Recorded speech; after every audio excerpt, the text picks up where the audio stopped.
So I also wanted to show you a couple of other ways that you can use Trello as an organizer for crafts.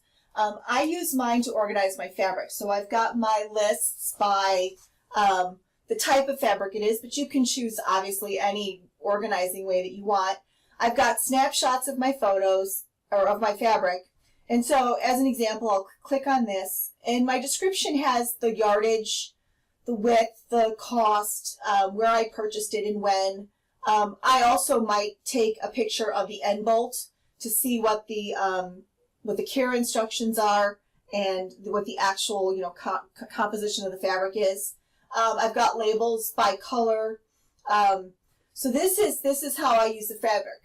And one of the nice things is if I'm at the fabric store and I'm looking at a pattern and I'm using the mobile app, I can type in 2.5 and it will show me that fabric that I have that's 2.5 yards. So I know what do I have that'll work with that particular pattern.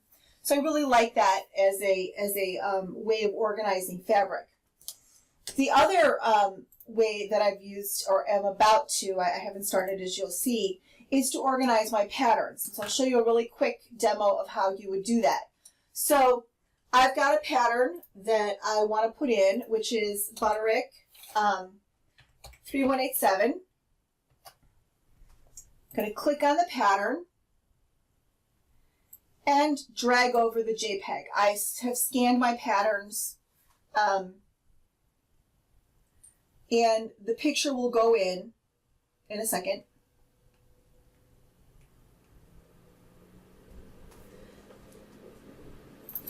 And I'm going to just give this some keywords. Retro, Victorian, dress, swimsuit, costume, shirt, skirt.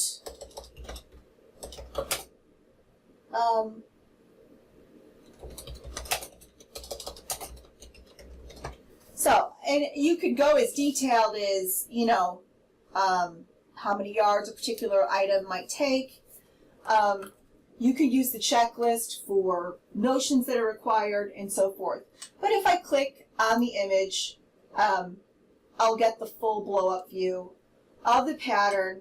And so while I'm at the fabric store, I can see, oh, I want a size 10 and I want view A. And so I can see my yardage and everything all in one place. This works if you just take, if you just scan the front and the back too. You've got two pictures.